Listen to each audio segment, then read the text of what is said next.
On reçoit le père Ozoline, que je tiens à remercier chaleureusement. À la dernière minute, normalement c'était une autre conférence qui était prévue, une autre universitaire. Mais vous savez, ceux titulaires de chaire ont 4 mois de maximum de cours, et après ils sont libres. Donc ce soir, il ne pouvait pas venir. Et le père a accepté, peut-être à cause de votre amitié avec le père Boboc, de venir nous parler de l'icône. Alors je vous conseillerais, parce que une conférence est très bien, mais il faut se cultiver, il faut aller plus loin, lire sur l'icône les écrits du père Bouillet, Louis Bouillet, et du canal Schönborn. À l'heure actuelle, c'est certainement le meilleur livre sur l'icône. Il y a aussi le livre de M. Ouspensky. Et Ouspensky, Léonide La théologie de l'icône. Ben oui, bien sûr. Et vous trouvez facilement dans la collection Bellefontaine Saint-Jean de Damas. Alors il faut savoir que l'icône, la définition canonique de l'icône, résulte d'une décision conciliaire irréformable qui appartient au dépôt intouchable de l'Église indivise. Et il faut se rappeler, pour les Occidentaux, que les papes ont défendu les iconodules contre les iconoclastes. Malheureusement, le concile de Nicée II a été mal reçu en Occident, mal traduit par les théologiens autour de Charlemagne, les fameux livres carolins. Et petit à petit, l'Orient et l'Occident se sont écartés, en partie aussi à cause de cela. Là encore, l'art roman est très proche de l'art oriental, mais pensez par exemple à aller à Marly-le-Roi, vous verrez la Montespan qui figure la Sainte Vierge. C'est un blasphème. Pourquoi pas aujourd'hui prendre la Simone Veil comme Madone, ça certainement ce serait subventionné par nos élites autochtones. Donc c'est important de redécouvrir l'icône, que c'était non seulement un objet peut-être esthétique, mais que c'est une présence. Et chez les orthodoxes ou chez les grecs catholiques, donc dans l'église catholique orientale, le premier dimanche de carême est réservé au triomphe des icônes et vous avez la procession triomphale des icônes lors de la divine liturgie. À vous, mon père. Cher frère Thierry, mesdames et messieurs, je voudrais évidemment d'abord vous remercier pour cette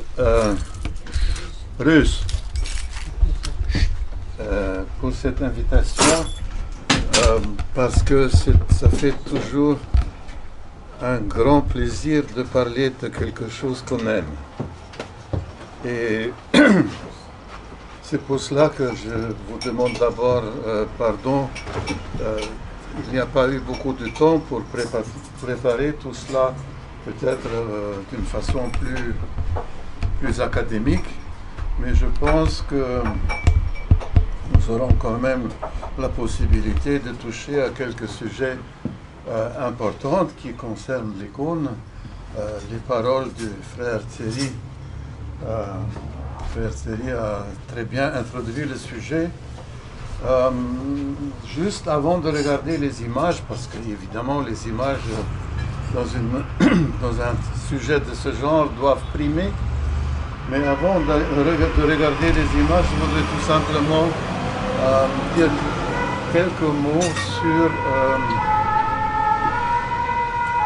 le contexte, si vous voulez. Le contexte historique qui est, comme vous le savez, particulier, puisqu'il s'agit en fait de cette époque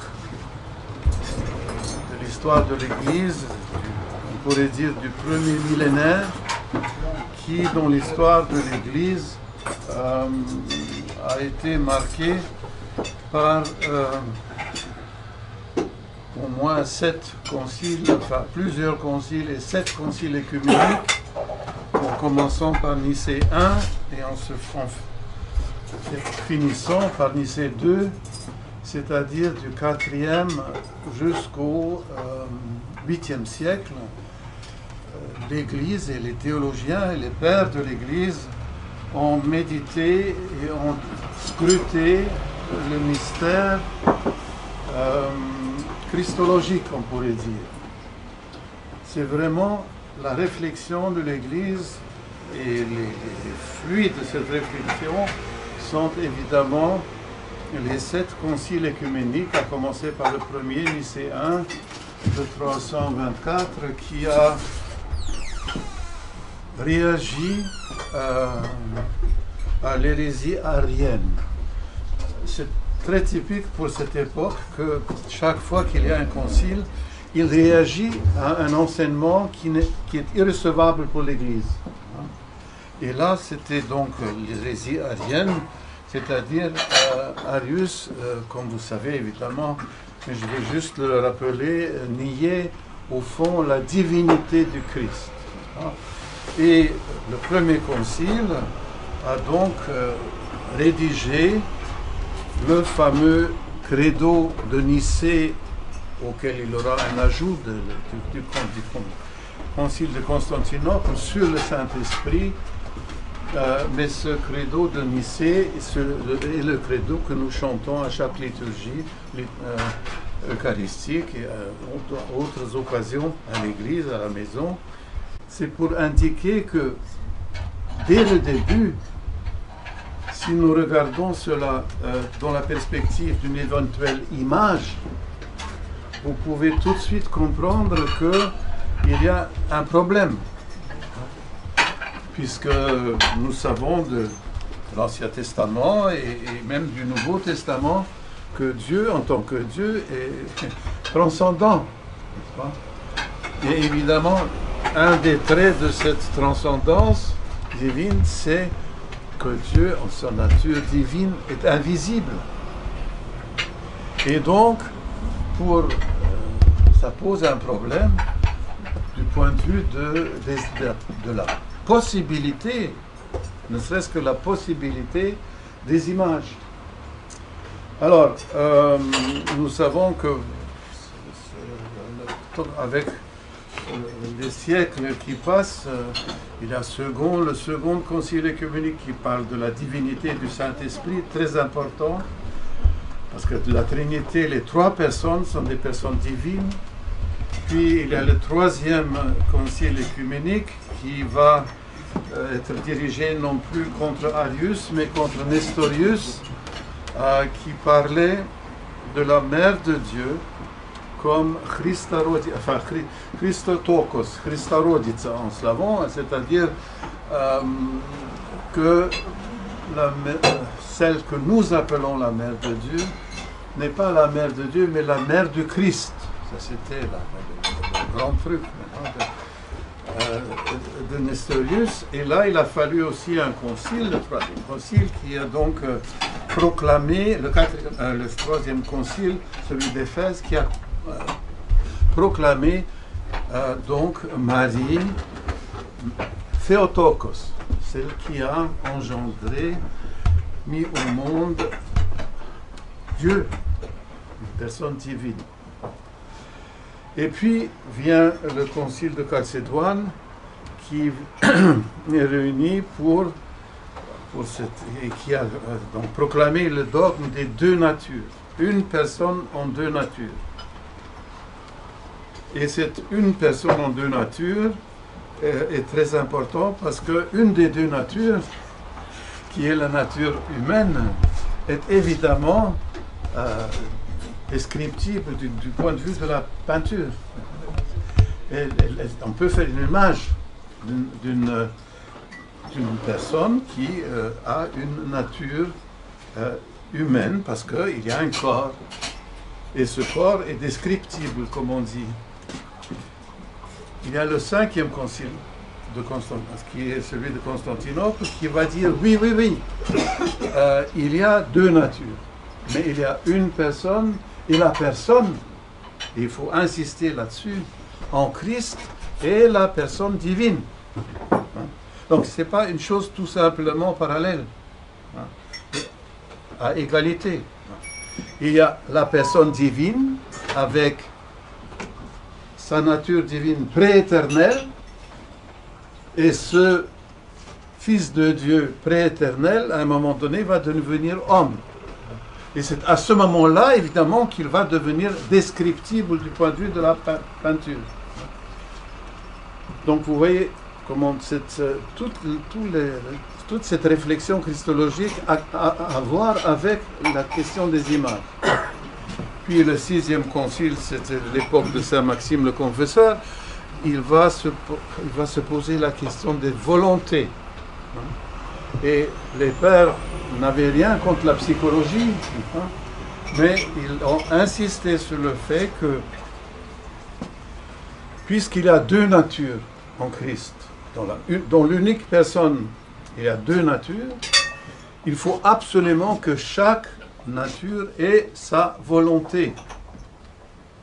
Parce que, alors les gens disaient, mais quoi, il est schizophrène.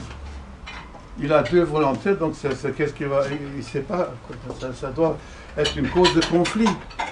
Et là, le oros du 6e concile est tout à fait clair.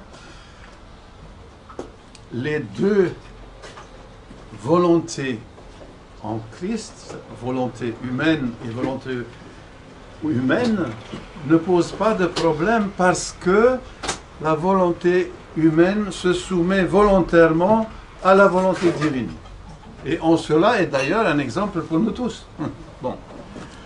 Et après ce 6e concile, donc nous avons la personne du Christ, le mystère de la personne de l'homme Dieu, ou du Dieu-homme mieux, est maintenant éclairci.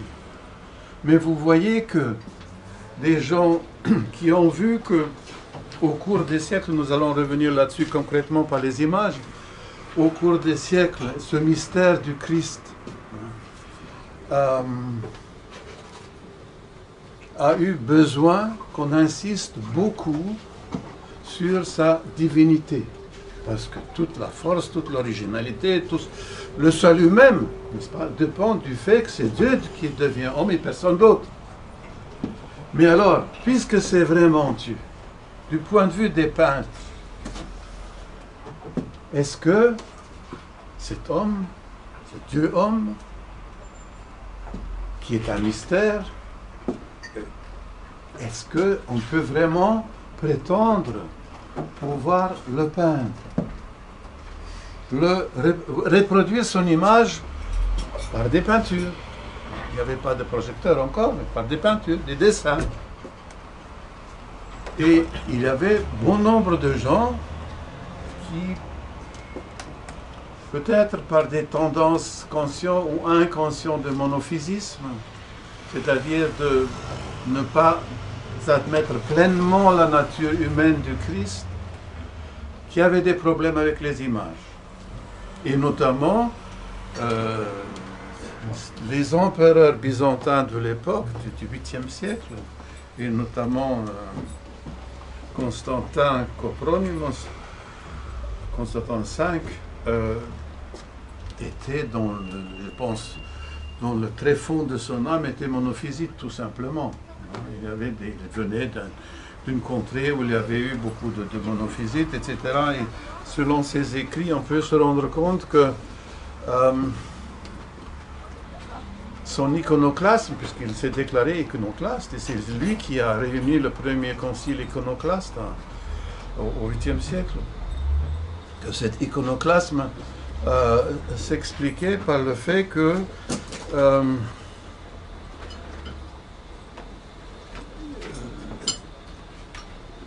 il lui manquait quelque chose pour ressentir la plénitude humaine du Christ. Alors, ayant dit tout cela, on peut dire que le premier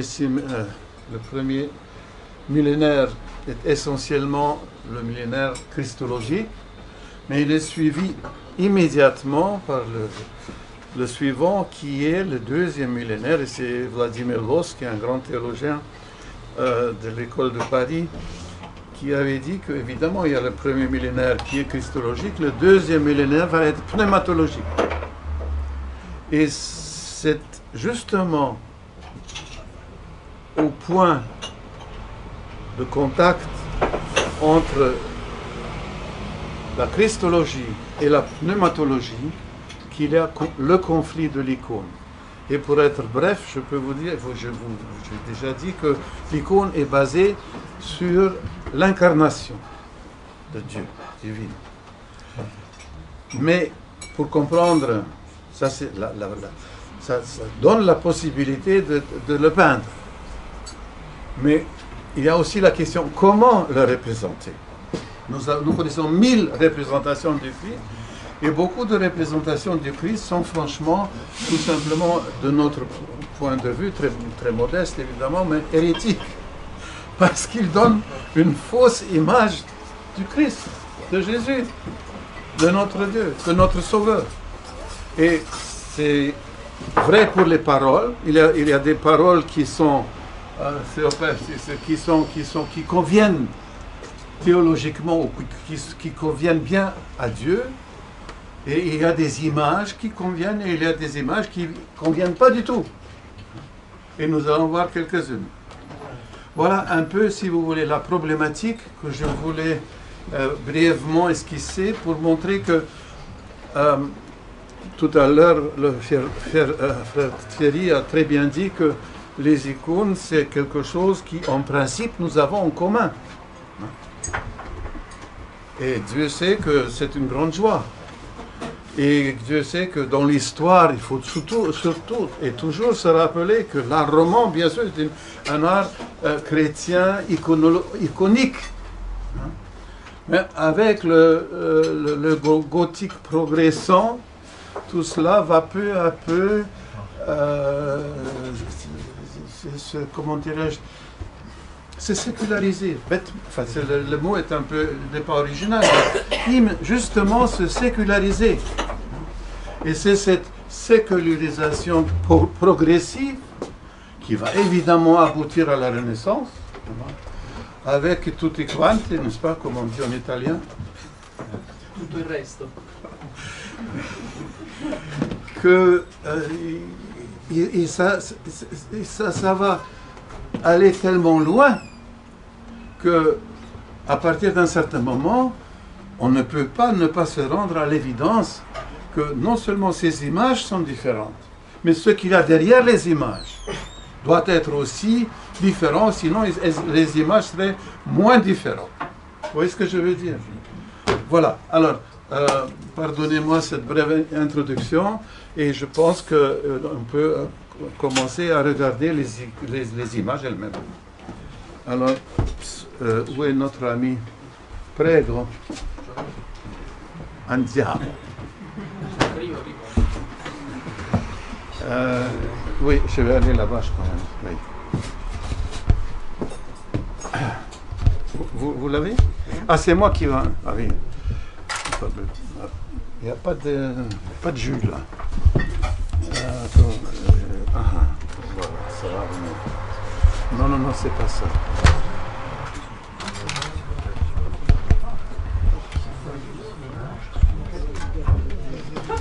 Excusez-moi, est-ce que pour ce que je viens de dire, peut-être c'est pas, là-dessus il y a des questions? Ou est-ce que c'était plus ou moins clair? J'espère, puisque je n'étais pas capable. C'est ça que vous voulez dire? C'est fait pour ça. Bon, c'est encourageant. Bon. Alors?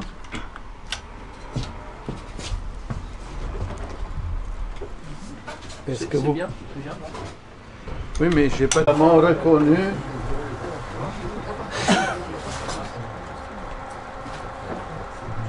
Vous avez reconnu une icône assez classique, mais contemporaine. Donc une icône du Christ Et on peut dire que c'est notre sujet dans un sens unique de ce soir. C'est pourquoi j'ai choisi cette icône, parce que c'est une icône qui a été peinte dans les années 60 du siècle dernier par mon maître, Leonid Alexandrovich Uspiensky, qui, comme vous le savez évidemment, était non seulement iconographe, et iconographe plus qu'exceptionnel, mais aussi théologien de l'icône. C'est le fondateur chez nous, dans notre église,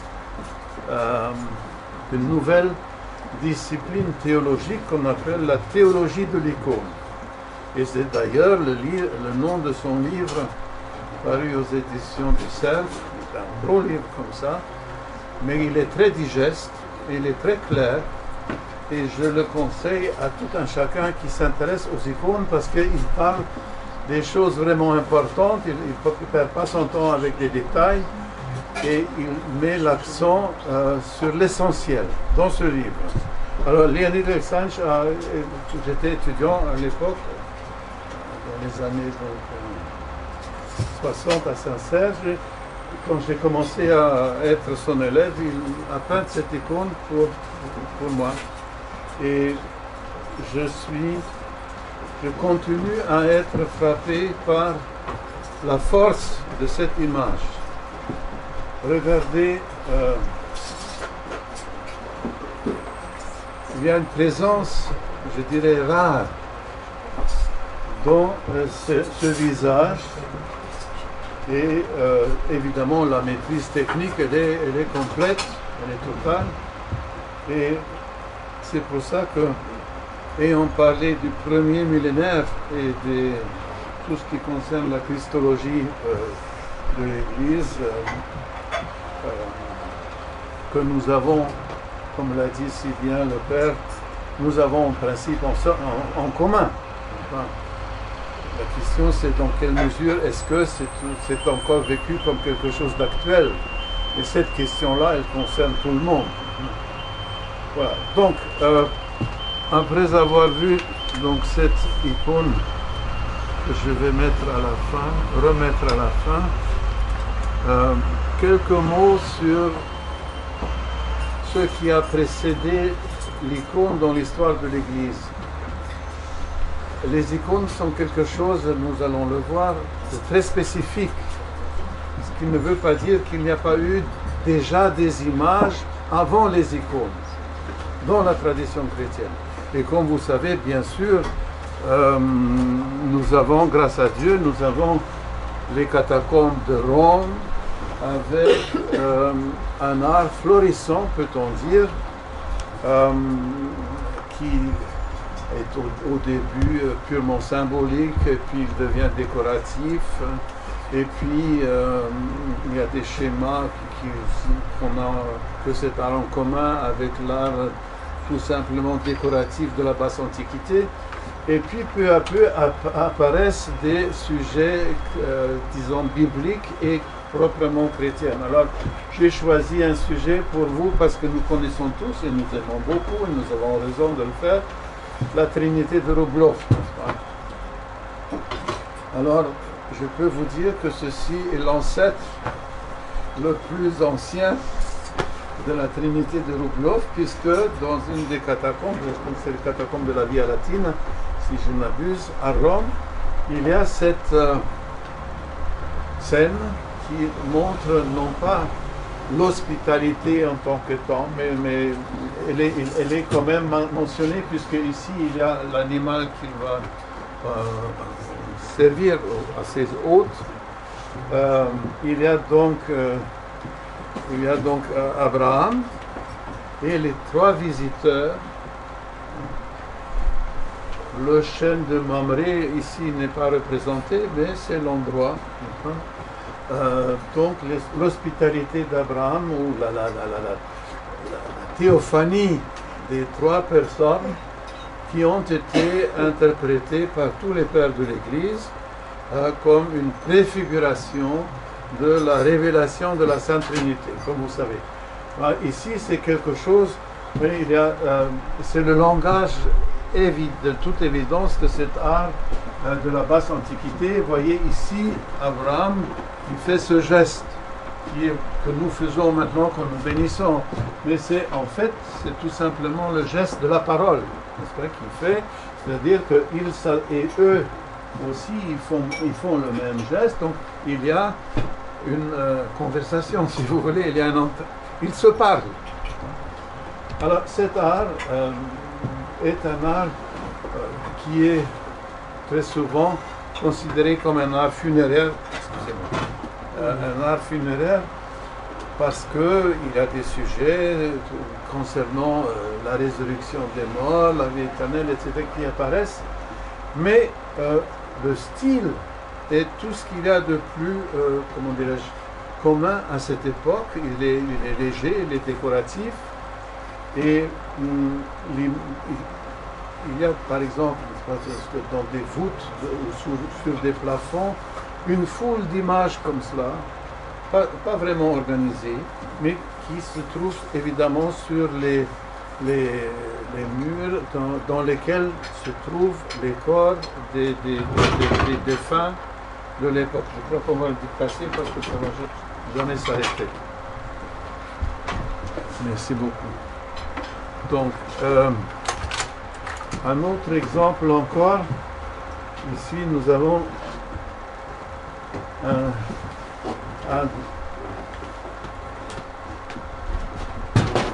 nous avons ce qu'on appelle à cette époque-là un thaumaturge, c'est-à-dire un chudotvorец, quelqu'un qui fait des miracles, un thaumaturge. Thavma, c'est le miracle. Ici, ça a été ouvert, le tombeau a été ouvert, sans doute parce qu'ils pensaient qu'il y avait des choses précieuses. Mais on voit ici une édicule qui est c'est un tombeau, et dans ce tombeau, on voit quelqu'un qui est déjà en état de momie, on pourrait dire, se tient debout, et le personnage principal tient un bâton qui est le bâton du thaumaturge. Alors, à cette époque, la basse antiquité, pour tout thaumaturge avait son bâton. Et sans ce bâton, il n'aurait pas pu, selon les idées de l'époque, ressusciter Lazare. Donc il touche avec son bâton Lazare et il ressuscite. Alors, voilà, juste pour montrer à quel point cet art est typiquement antique et décoratif et narratif à la fois, mais qu'il est et sa fonction s'arrête là. Je veux dire, c'est personne, si vous voulez, quand vous descendez dans les catacombes à Rome, c'est vrai que dans les catacombes, il y avait des services, si vous voulez, liturgiques, parce qu'il y avait des enterrements. Mais ça n'a rien à voir avec le film de Hollywood, je ne sais plus comment il s'appelait, où on voyait la communauté chrétienne, voilà, Covadis, prier, n'est-ce pas, par exemple une messe ou une liturgie eucharistique dans les catacombes, impensable, n'est-ce pas, c'était pas... Bon. Donc, c'était pas ça. Mais, alors, là nous étions au IIIe siècle, IVe siècle, mais vers la fin du IVe siècle apparaissent des images. Vous ne voulez pas bouger un tout petit peu? Parce que mon ventre empêche, n'est-ce pas? Mais je ne suis pas rigide. Donc, apparaissent des images qui sont des premières tentatives d'image personnelle. D'une image personnelle, et pour se faire comprendre, on a mis alpha et oméga. Donc ce n'est plus un jeune homme comme tout à l'heure, c'est un homme adulte aux cheveux longs avec une barbe. Donc il y a une sorte de physionomie christologique qui est en train de naître. Alors, il y a aussi des images, encore dans les catacombes, que nous allons retrouver tout à l'heure dans les absides des premières basiliques chrétiennes. C'est-à-dire, il est vêtu ici de pourpre, il a les cheveux longs, il a une barbe. Il y a deux apôtres, Pierre et Paul, des deux côtés, il est assis sur un trône, et en bas, il y a le même schéma, mais au lieu du Christ, il y a l'agneau sur une montagne avec les quatre fleuves du paradis. Ça, c'est une composition qui va être reprise de façon plus ou moins systématique, nous allons le voir, dans les futures absides des basiliques chrétiennes. Les basiliques chrétiennes, vous savez, dès que, après la paix de l'Église, on a pu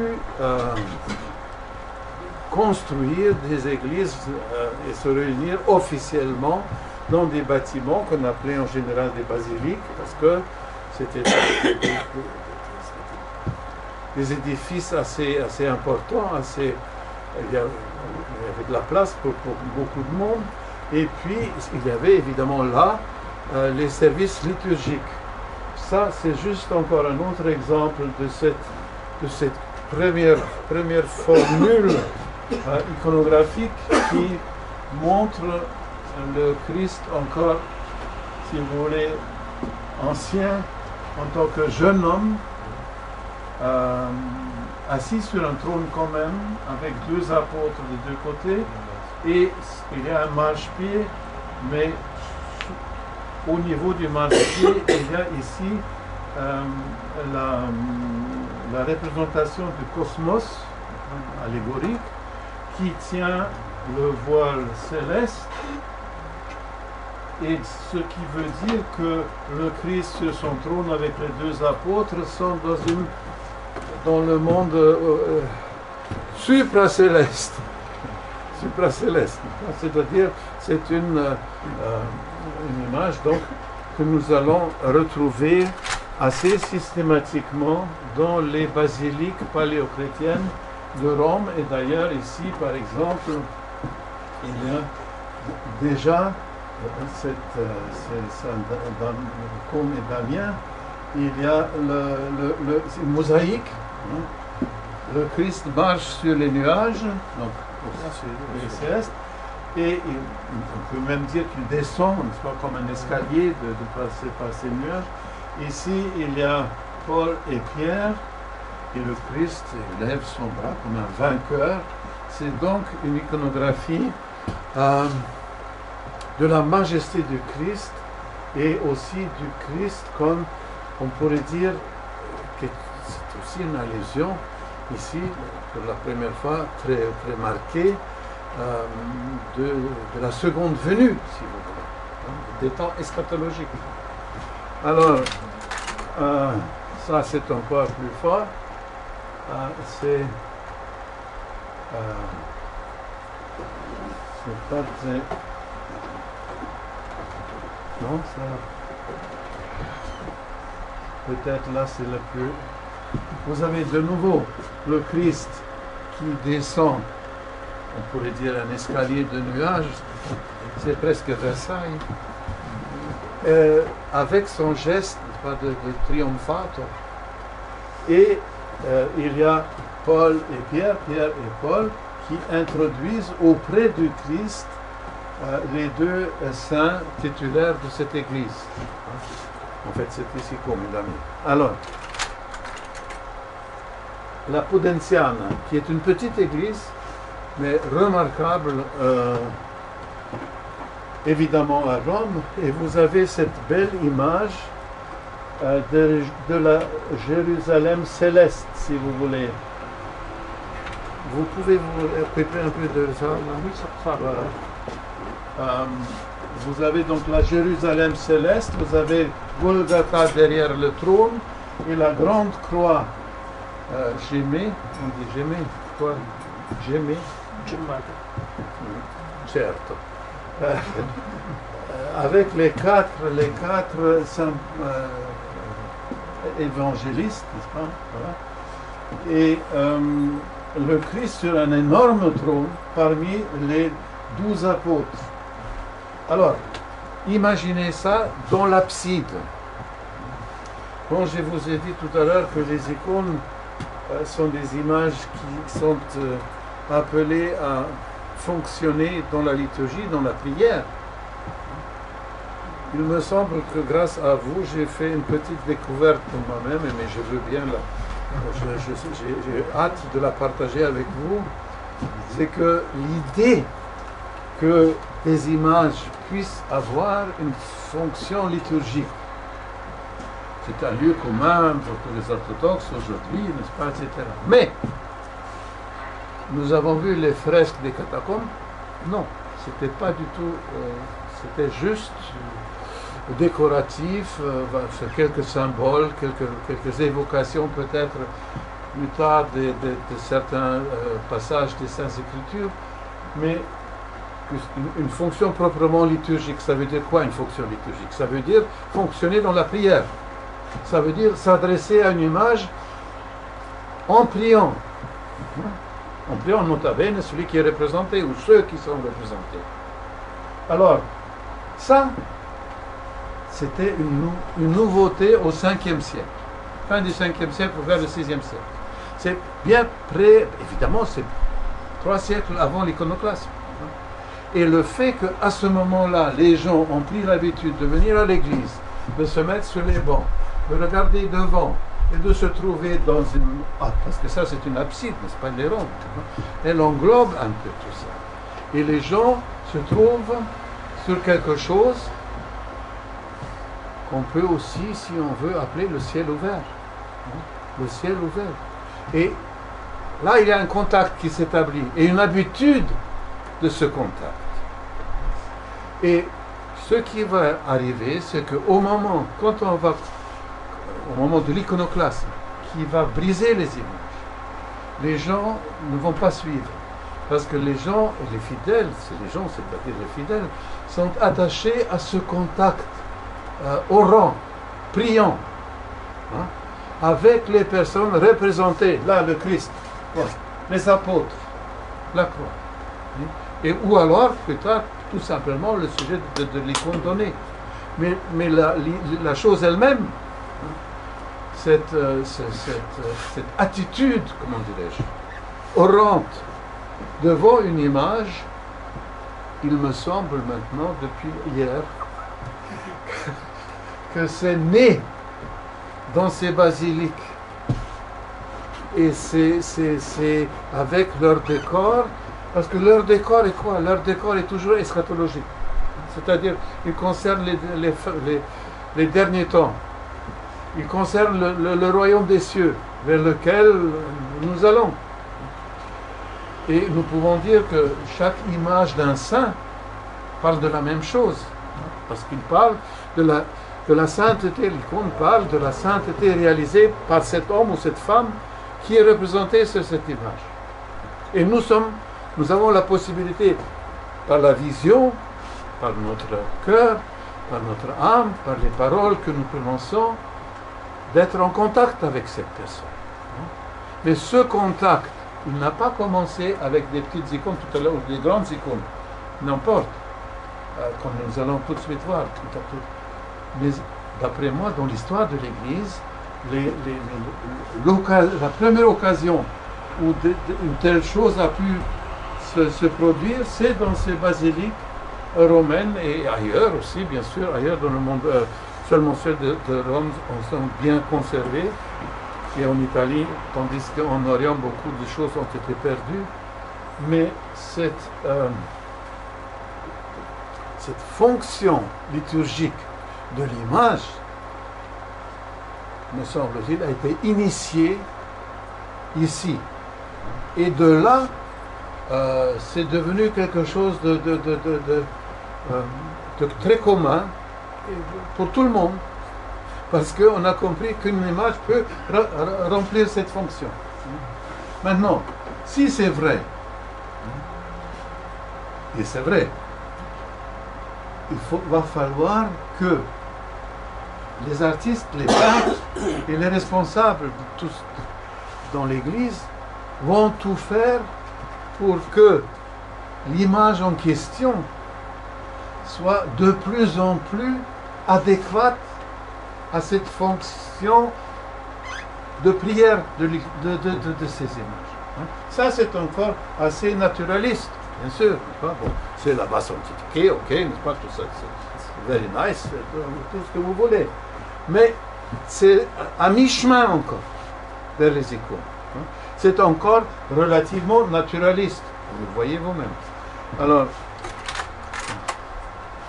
ici, à Ravenne, San Vitale, encore une de ces images. Là, qu'est-ce que... Je pourrais faire quelque chose parce que je suis trop nerveux. Voilà. Vous voyez là? Il y a le Christ qui est assis sur ce globe. Bleu, les cieux. Alors, évidemment, il a des acolytes, pas parce que c'est une image, bien sûr, royale, même impériale. D'ailleurs, il est vêtu dans le pourpre, avec la flave, et c'est tout comme il faut. Il a même, voilà, il a son limbe, il a les deux acolytes, les anges acolytes, et il y a de deux côtés, ici, il y a le martyr Saint Vital, auquel le Christ donne la couronne du martyr. C'est le saint titulaire de l'Église, n'est-ce pas? Et ici, il y a l'évêque, Episcopos, qui a construit cette église, éternisée dans cette magnifique mosaïque aux nuances eschatologiques, n'est-ce pas? C'est pas le 14 juillet ici, n'est-ce pas? Je le dis chaque fois, n'est-ce pas? C'est pas le 14 juillet, c'est le ciel ici. Tout ça, ça va ensemble. Il y a un paysage paradisiaque. La verdure, les fleurs, tout ça. Bon. Alors, ça c'est San Vitale à Ravenne, c'est 6e siècle. C'est 2 siècles et demi avant l'iconoclasme. Donc il y avait des images. Et ô combien? Et quelle qualité? Il faut dire que ça c'est le top. Hein. Ça c'est l'époque de Justinien, c'est Ravenne. Il faut aller les voir. Ça vous prend Alors, la suivante. Alors, nous faisons un saut maintenant. Parce que je vous montre une des plus belles icônes de la fameuse collection des icônes pré-iconoclastes du monastère de la montagne de Sinaï, Sainte-Catherine, le monastère Sainte-Catherine, qui a la meilleure, la plus belle et la plus riche collection d'icônes anciennes, pré-iconoclastes. Et vous savez pourquoi seulement là on peut les trouver? Parce que malheureusement, le Sinaï n'était plus dans l'Empire à l'époque de l'iconoclasme. La Palestine était déjà sous domination arabe, musulmane. Et la police byzantine n'a pas pu avoir accès au monastère pour s'exercer en iconoclasme, comme elle l'a fait partout dans l'Empire. Et c'est pour ça que la magnifique collection du monastère Sainte-Catherine, avec un style particulier, il y a aussi une technique particulière, parce que ça c'est la peinture, ce qu'on appelle encaustique, encaustique on dit en français. Encaustique, voilà. À l'encaustique, voilà. Merci. La technique à l'encaustique, c'est-à-dire c'est de la cire, rosque, de la cire c'est-à-dire on met une couche de couleur, après une couche de cire, et après, etc. C'est très compliqué, c'est très difficile. Et c'est une technique qui, étant tellement difficile, elle demandait des capacités exceptionnelles, qui a été, après l'époque, la victoire sur l'iconoclasme, cette technique à l'encaustique a été abandonnée. Et on est passé à ce qu'on appelle la yaïchna tempera, la tempera par des œufs, du jaune d'œuf. Du jaune d'œuf. Qui aussi n'est pas facile, mais quand même beaucoup plus facile que ça. Alors ici, regardez. Vous voyez qui c'est? Qui? Si, plus fort. Saint-Pierre. Voilà, c'est l'apôtre Saint-Pierre. Et vous savez, il a bien coiffé, hein? Très chic. Il a voilà. Ce qui est beau dans ces c'est que évidemment on sent l'antiquité classique, mais baptisé, ça fait la force et la qualité de ces icônes. Et en haut, vous avez bien sûr, comme sur les diptyques des consuls, vous vous rappelez, consulaires, il y a le consul qui est assis dans son apparat, et puis au-dessus, il y a le médaillon des empereurs, ou de l'empereur et des... Alors ici, c'est Pierre, il y a au-dessus, il y a le Christ, il y a la Mère de Dieu, la Théotokos, et Saint Jean, l'apôtre, le jeune. Avec sur un fond d'architecture hyper classique, n'est-ce pas? Hyper classique. Saint-Jean, c'est à gauche. Pardon? Saint-Jean est à gauche. De nous, hein?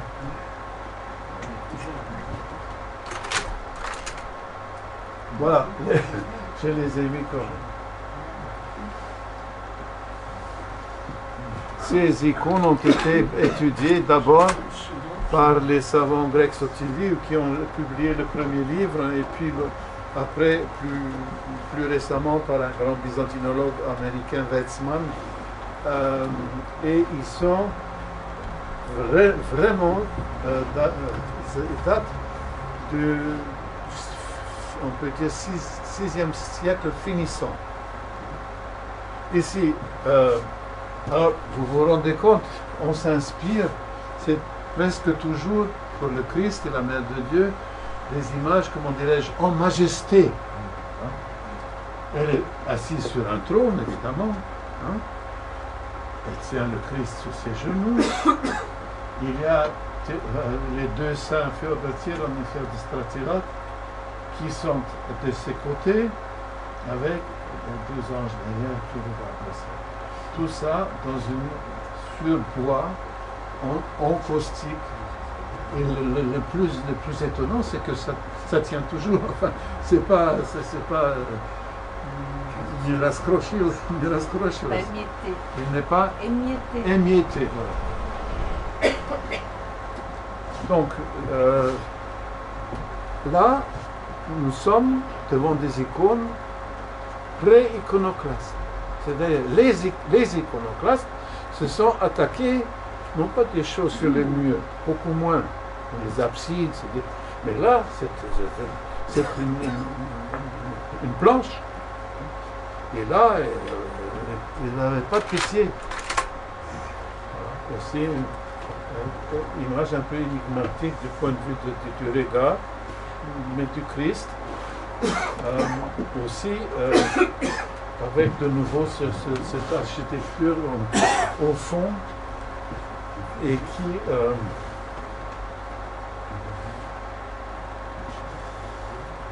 comment dirais-je,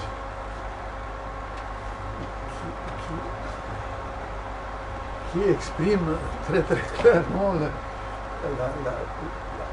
la réalité humaine, si vous voulez, et corporelle et physique du Christ, du Dieu incarné. Voilà. Ça, c'est une icône post-iconoclaste. Je le montre juste pour Et pourquoi on peut dire que c'est post-iconoclaste? Parce que il y a certains... Donc vous voyez que c'est la crucifixion, cet vêtement pourpre,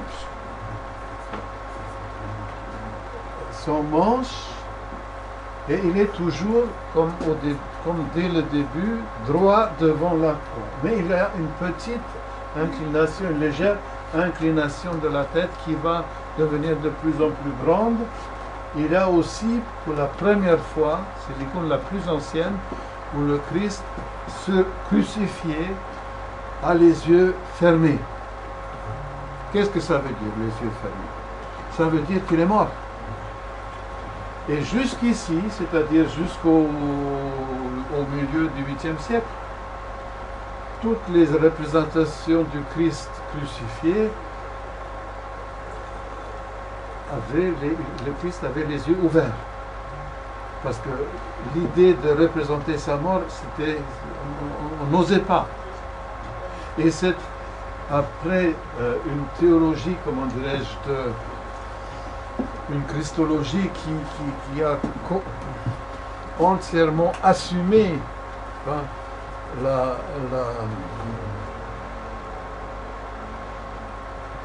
la mort de Dieu selon son humanité. Comme ça qu'il faut dire. La mort de Dieu selon son humanité. Parce que ce qui meurt, c'est l'homme. Mais pas Dieu. Et on voulait garder cette idée de la divinité en gardant les yeux ouverts. Et puis finalement, on a dit non, on va aller jusqu'au bout, on va représenter les yeux fermés et ça va se développer davantage avec le temps. Voilà, juste encore une belle image de Saint Jean le Précurseur, Jean-Baptiste, grand ascète devant le Seigneur. Lui aussi, il regarde le Christ et la Mère de Dieu. C'est-à-dire, ici, les saints et même le Christ, il y a toujours la présence du Christ tout près. Deux images, deux martyrs, et voilà. Tout ça, c'est... Ah, maintenant, c'est de nouveau une icône post-iconoclaste, aussi toujours du Sinaï. Là, nous avons, ça vous voyez, c'est Noël, n'est-ce pas, la Mère de Dieu qui est couchée, Joseph qui comprend rien à rien, et ici la même chose, l'Ascension et la Pentecôte. C'est la première fois, la première représentation de l'événement de la Pentecôte qui est encore apparenté à l'Ascension. Parce que ici, vous avez le médaillon du Christ, et entre les têtes, on ne la voit pas bien, mais je sais que c'est ici, entre Pierre et Paul, il y a une colombe. C'est représenté. Donc, la descente du Saint-Esprit par les rayons de lumière et les langues de feu est complétée comme un réflexe d'artiste. On a même ajouté une colombe pour bien faire. Mais évidemment, la colombe n'y est pour rien, elle va disparaître.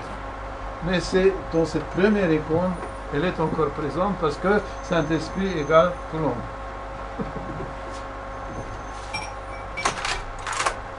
Voilà, une belle image de Moïse. Alors, le cher Moïse est dans l'art paléochrétien byzantin, il est représenté jeune. C'est pas le Moïse de Michel-Ange. C'est le jeune prophète qui hausse ses sandales devant le buisson ardent. Vous voyez le buisson ardent, hein? Et évidemment, le Sinaï était le lieu même de cet événement. Et c'est très touchant et émouvant que cette icône a été peinte au Sinaï, en se rappelant de cette fête. Alors, maintenant nous quittons le Sinaï, nous allons voir quelques images des saints.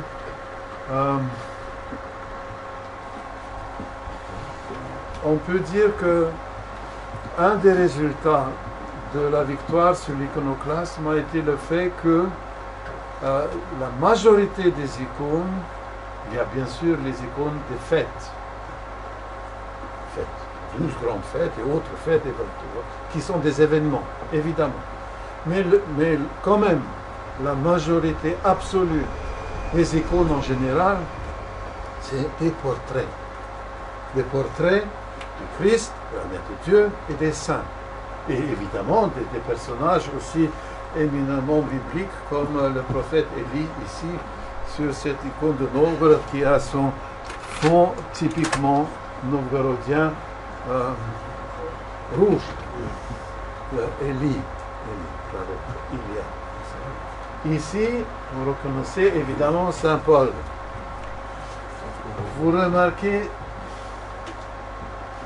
avec ces quelques icônes qu'on voit déjà ici, et peut-être aussi là, on va voir, mais oui aussi, Saint Jean-Baptiste. Quel est le sujet des icônes?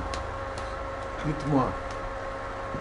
Qu'est-ce que chaque icône qui se respecte, chaque vraie icône, qu'est-ce qu'elle veut montrer? L'épisode des évangiles. Pas tous à la fois. Vite. Le mystère. Ouais? Le mystère. Mystère. Oui, c'est pas mal. On peut dire la sainteté, c'est mieux. La sainteté personnelle du personnage représenté. C'est un portrait d'une personne qui est vénérée comme sainte. Et ipso facto, à cette personne, on peut s'adresser par la prière. Et la façon, le style iconographique, on appelle des fois byzantin ou paléochrétien, tout ce que vous voulez, le style a un seul but. Il a été élaboré pour justement montrer visuellement la sainteté de quelqu'un, le saint en question. Que ce soit un saint évêque, un prophète, un tout. Et vous voyez que les iconographes ont trouvé, ont articulé, si vous voulez, un langage iconographique très bien adapté en fonction de ce but, de rendre la sainteté visible. Évidemment, Saint Jean-Baptiste, c'est le prototype de l'ascète dans le désert, et aussi de la prière lui-même. Parce qu'il est en train de prier là. Vous savez que cette icône vient de ce qu'on appelle une déisis.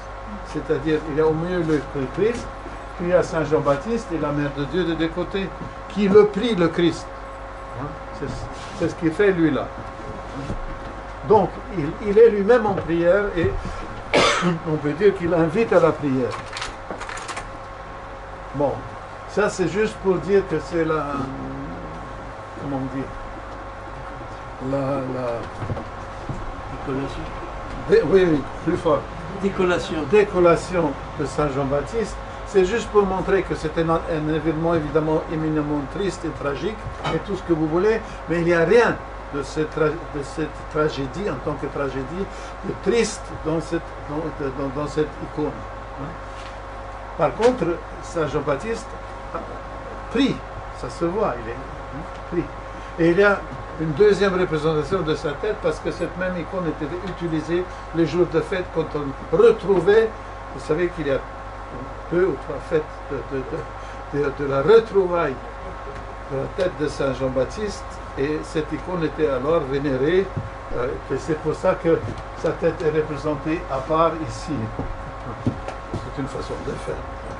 Dans la liturgie, tout est possible, parce qu'on dépasse le temps et même l'espace. Voilà.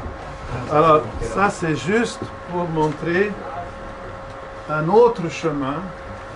Il ne s'agit pas de polémiser, mais il faut tout simplement se rendre à l'évidence, n'est-ce pas, que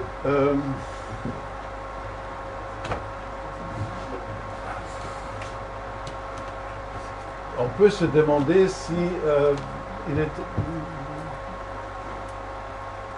aussi, enfin, il me semble que ça facilite pas vraiment la prière en tant que telle, enfin, si j'ose dire, n'est-ce pas? Et donc, bon, nous sommes ici avec le jugement dernier de Michelangelo.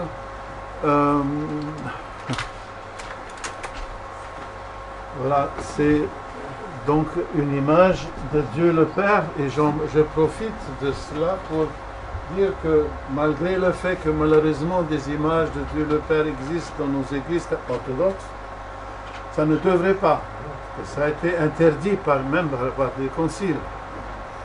Mais les gens ne sont pas conséquents avec leur foi, et il y a eu quand même pendant... Maintenant nous avons l'air un peu triomphalistes, comme ça nous sommes heureux avec nos icônes, mais il faut dire que depuis le XVIIe siècle, dans l'ensemble du monde orthodoxe, il y a une terrible décadence. C'est comme une trahison qui était souvent conditionnée culturellement, parce que depuis Pierre Ier, on s'est inspiré de plus en plus de tout ce qui venait de l'Occident, et jusque dans les églises et dans les sanctuaires. Et l'art copié était un art qui n'était plus spécifiquement chrétien. Il était encore chrétien d'après le sujet. Mais la façon de traiter ce sujet n'était plus chrétienne. Elle était humaniste, vaguement, machin, truc, pas bon. Alors, et je voudrais tout simplement, dans beaucoup de livres, on trouve cette image donc je suppose qu'il s'agit de Dieu le Père, parce que je peux donc parmi. Alors, cette image-là, on voit assez souvent dans les livres d'art, mais il y a sur le même mur, un peu plus loin, cette image qui, je pense, pour d'excellentes raisons, n'est pas souvent montrée, et qui laisse un peu perplexe.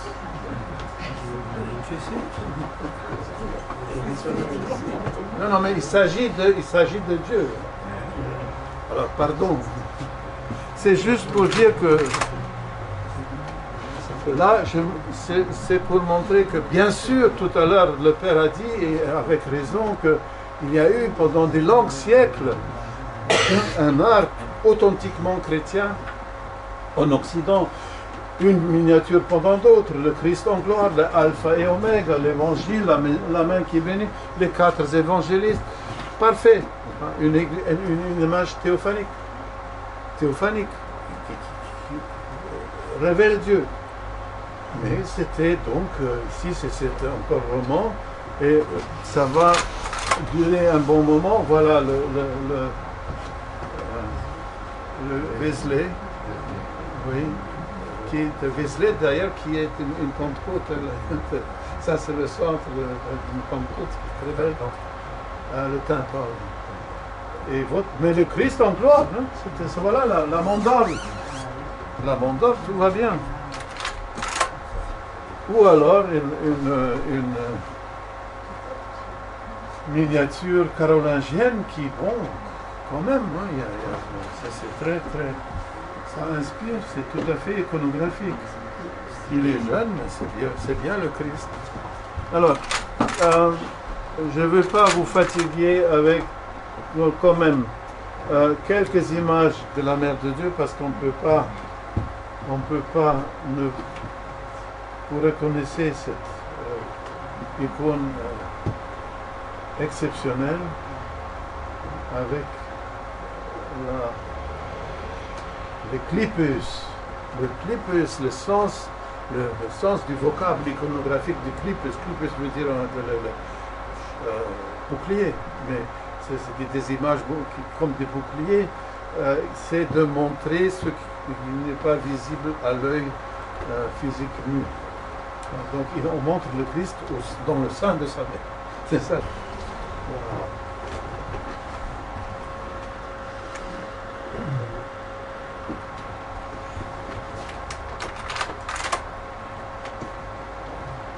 Ça c'est le mot de... Oui, bien sûr. Ça non. Ça c'est Dürer. C'est quoi? Dürer. Albrecht Dürer.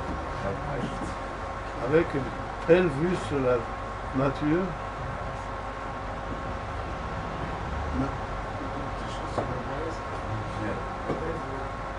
C'est-à-dire que on le voit, si on pense aux icônes que nous venons de voir, la représentation du corps humain, non pas seulement dans son anatomie, dans ses formes, mais dans sa matière.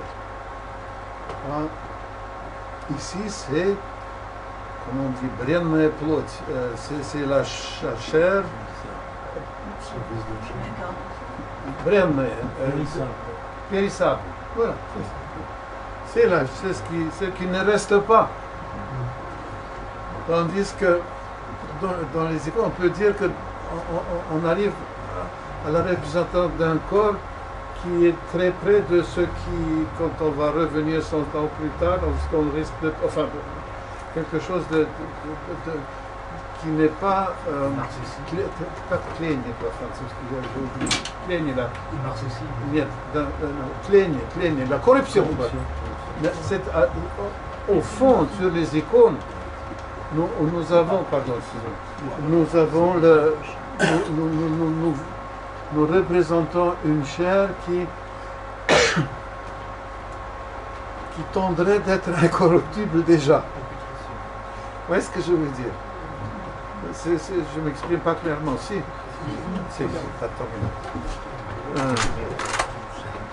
Bon, c'est clair, c'est classique. Ça aussi. Évidemment, tout ça, c'est un clipéus, c'est plus même qu'un clipéus. Tout ça, c'est pour suggérer la force de la sainteté du Christ et de son corps en gloire, on pourrait dire déjà. Parce que, voilà. Ça, c'est byzantin. Ah oui. Une des plus merveilleuses icônes qui existent. Où est-elle? Quelque part en Grèce. C'est plus. Non, c'est une icône qui n'est pas. Elle est peinte sur une planche.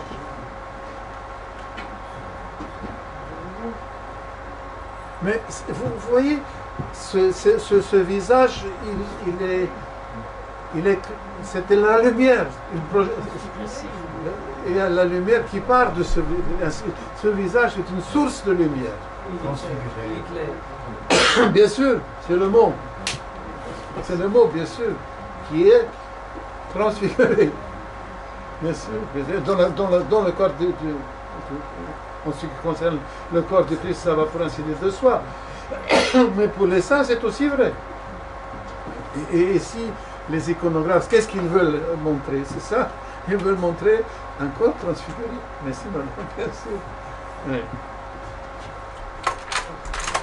Alors, oui, juste pour... C'est un flamand. Vous savez, il a tout fait pour que se faire de cette image une image sacrée. Il a écrit Jesus via, Jesus veritas, Jesus vita.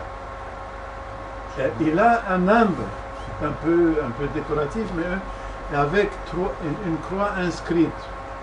Il y a une robe royale, il y a un diadème ici.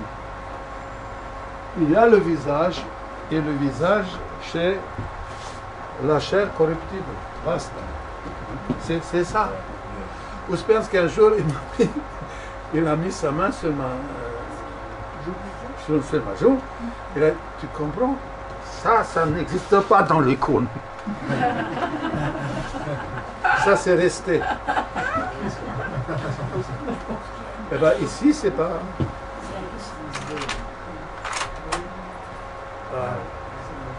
Bon, ça, c'est un sensuaire, comme on dit, n'est-ce pas? C'est ma meilleure moitié qui a peint ça à Sainte-Geneviève, sur le port d'entrée.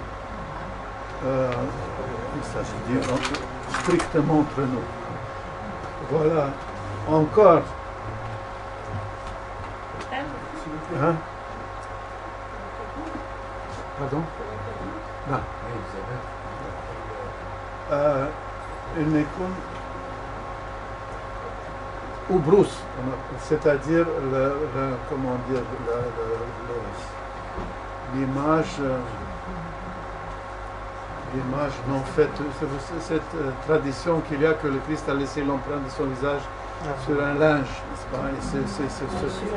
Et le suaire, oui. Pardonnez-moi, l'icône d'avant, Oui, oui. il y avait Oméga, et le lieu d'Alpha, c'était le lieu à N. Tout de suite. Alors, O, il y a O, ça c'est l'article. Oon. Oon. Sushi. En grec, Oon, ça veut dire celui qui existe. L'existant. Celui qui est. C'est le verbe être. O, c'est l'article, celui qui est.